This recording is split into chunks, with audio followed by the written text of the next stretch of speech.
Esta es una entrevista con André Gómez Suárez, profesor de la Universidad de los Andes. El día es lunes 20 de abril de 2015. André, ¿cómo estás? Hola Alejandro, gracias por la entrevista. Gracias a ti. André, primera pregunta. ¿Desde qué perspectiva se puede estudiar el conflicto armado en Colombia para entenderlo de una manera no tradicional?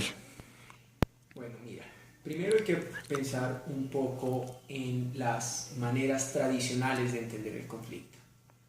El conflicto en Colombia se ha pensado tradicionalmente desde, digamos, dos o tres perspectivas.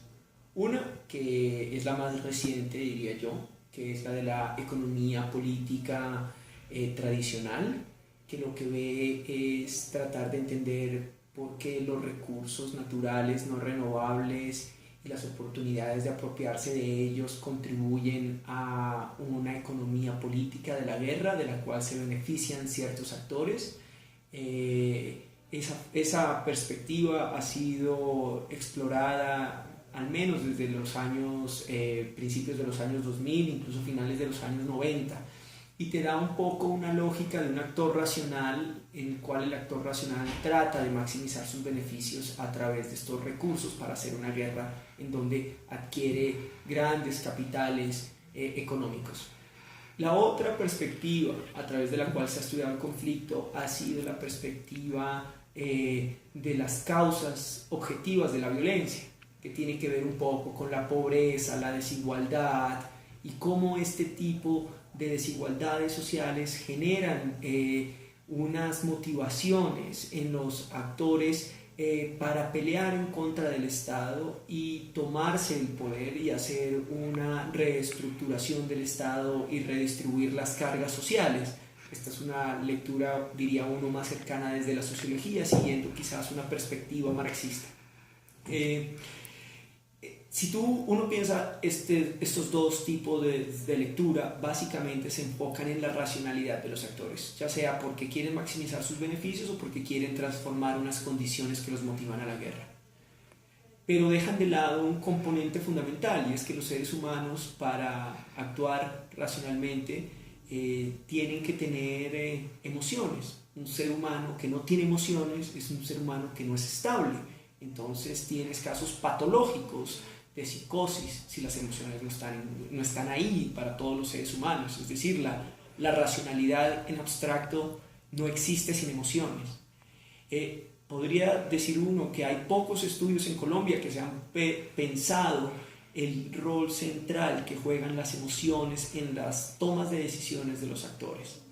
Quizás el trabajo más valioso es el trabajo de Ingrid Bolívar, un libro que escribió ya en el año 2005 que se llamaba Discursos Emocionales, en el cual trataba de entender cómo la guerrilla y los paramilitares justificaban su accionar discursivamente a través de hablar de ciertas emociones.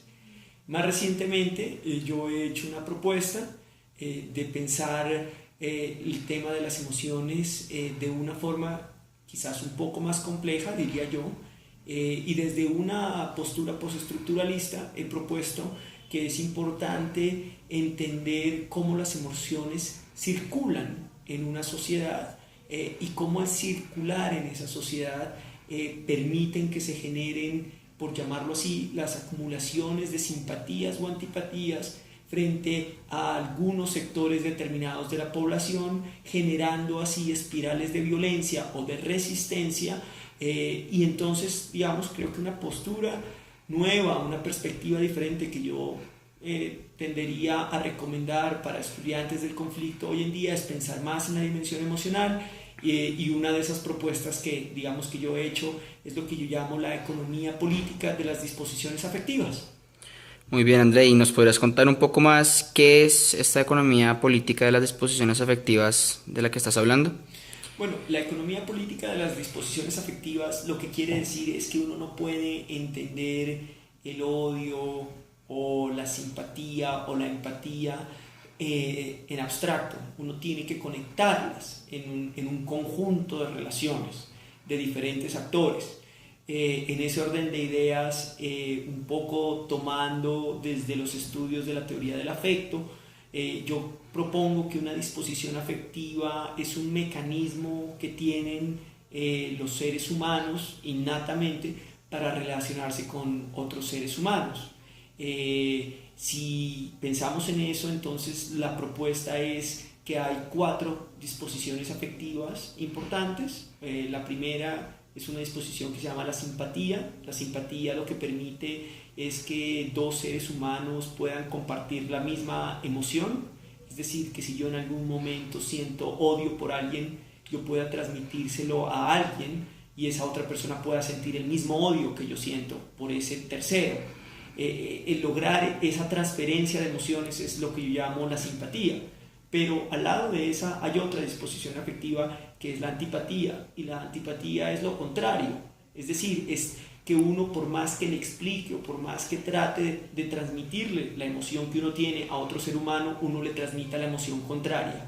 Es decir, seguramente les habrá pasado a ustedes que cuando uno está triste y siente dolor, a veces le transmite esa emoción a otra persona, y algunas de esas personas son tan cínicas que se ríen y no pueden sentir el mismo dolor que tú sientes. Y eso no es por maldad, es que esta potencialidad humana de la antipatía hace que esto, digamos, no se haga esa transmisión. La tercera es la indiferencia. La indiferencia es que a pesar de que una persona sienta algo y quiera transmitírselo a otra, la otra persona simplemente no tiene cuidado, no genera una emoción contraria, simplemente no genera emoción, no importa.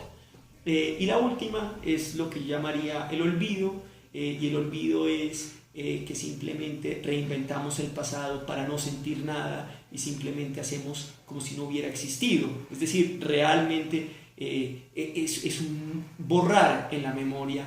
Entonces, un poco la propuesta de la economía política de las disposiciones afectivas es que si nosotros entendemos estos 4 dispositivos, entonces vamos a entender por qué entre ciertos sectores de la sociedad colombiana se pueden transmitir ciertas emociones de un bando a otro, unas emociones contrarias entre 2 bandos distintos, cómo uno puede ser indiferente frente a los sufrimientos de ciertos sectores de la sociedad, a pesar de que esos sectores hagan grandes esfuerzos de transmitir su sufrimiento, y como en muchos casos simplemente olvidamos momentos particulares para legitimar las emociones de empatía o de amor por cierto sector de la sociedad.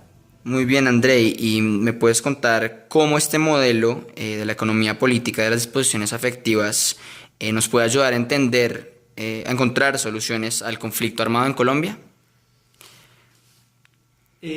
Soluciones para el conflicto armado hay múltiples, no hay una sola. Me agrada cómo me preguntas esto, porque sería difícil decir que hubiera una sola solución. Realmente tenemos que ser creativos, tenemos que buscar formas alternativas de pensar esta sociedad en términos más complejos.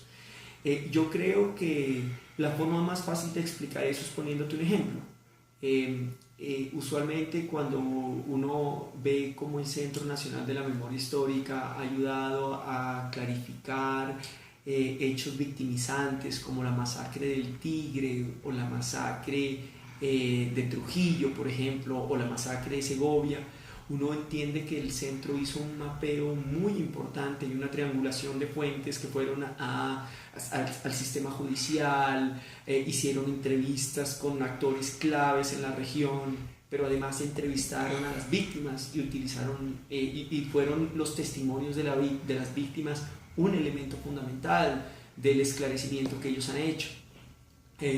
Sin embargo, uno podría decir que cuando uno utiliza el tema de la economía política de las disposiciones afectivas, uno tiene un mapeo más amplio en relación a las motivaciones emocionales que son fundamentales para los actores. Nadie está diciendo que las otras motivaciones, que las económicas o las políticas o las sociales no sean importantes, pero lo que estamos diciendo es que para entender la complejidad social uno no puede reducir la importancia de las dimensiones emocionales.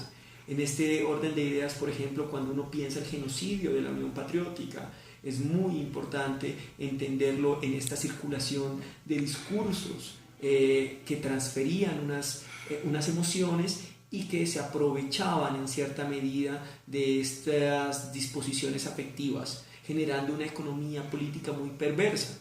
En el caso de la Unión Patriótica, por ejemplo, la antipatía que los militares transferían contra la Unión Patriótica se transfería a la población en general a través de unos guiones que simplificaban la realidad de lo que era la Unión Patriótica y, por ejemplo, hablaban de vez en cuando como el proselitismo armado que estaba haciendo la Unión Patriótica, tratando de decir que eran unos guerrilleros vestidos de civil.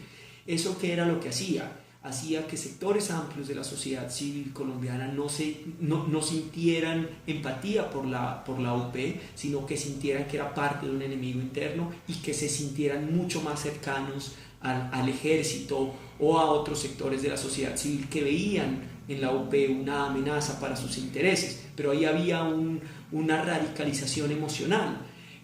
Pegado a esa antipatía que se utilizaba en contra de la Unión Patriótica, venía obviamente también una simpatía, porque al hacer que la gente no pudiera sentir empatía por la Unión Patriótica, lo que hacían era generar una empatía en cierta medida por el ejército colombiano, por el Estado colombiano, porque nosotros estábamos defendiendo la patria.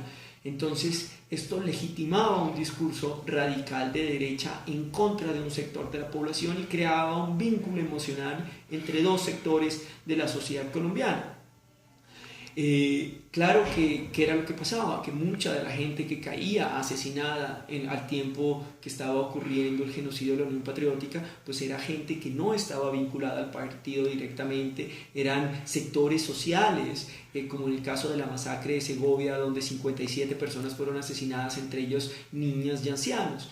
Y en la circulación de estas narrativas, de estos guiones, casi que había una indiferencia total contra el sufrimiento de esta gente, el sufrimiento de los campesinos, de las mujeres, quedaba realmente a un lado, no importaba lo que ellos sufrían a pesar de sus gritos de dolor, a pesar de sus testimonios de pedir que también fueran protegidos, porque realmente lo que importaba era esta empatía con las fuerzas del bien colombianas, que eran, digamos, las que tenían este gran recurso a los medios de comunicación para circular estos guiones de los que te estoy hablando. Y eso venía acompañado también, obviamente, de un olvido en el cual lo que se trataba de olvidar era que el ejército colombiano también había estado involucrado en la creación de grupos paramilitares, que en ciertos casos había permitido, ya sea por opción o por acción o por omisión, la masacre de miembros de la Unión Patriótica. Entonces, ese olvido de lo que hacía el ejército, de lo que hacían ciertos sectores del establecimiento, era fundamental para mantener este discurso de nosotros somos los defensores de la democracia más antigua de América Latina. Yo creo que si uno entiende entonces a través de la economía política, de las disposiciones afectivas del conflicto, uno tiene que entender que en un proceso de paz como el que estamos viviendo, uno tiene que empezar a desmontar esos guiones que todavía existen hoy en día. Hay que pensar, por ejemplo, que tiene más herramientas para desmontar el término castrochavismo, que ha sido ampliamente utilizado por sectores de derecha de la sociedad colombiana, o el término terroristas o narcoterroristas, que simplifican realmente el papel que tienen estas personas, la complejidad de sus grupos, y que emocionalmente manipula a sectores amplios de la sociedad colombiana. Creo que la contribución es esa, es pensarnos como seres humanos que, a pesar de que actuamos racionalmente y pretendemos creer que esa racionalidad no está mediada por nuestras emociones, es profundamente emocional. Nuestra racionalidad es emocional y en la existencia en este mundo hoy en día en el cual vivimos en medio de un proceso de paz, están en juego las emociones, y la apuesta tiene que ser por crear unos espacios de convivencia donde somos capaces de sentir empatía por todos los sectores de la sociedad civil que forman parte de esta nación, para tratar de transitar y curar las heridas que nos hemos causado. Muchísimas gracias, André, por tu tiempo. Con mucho gusto. Muchas gracias a ti por la entrevista.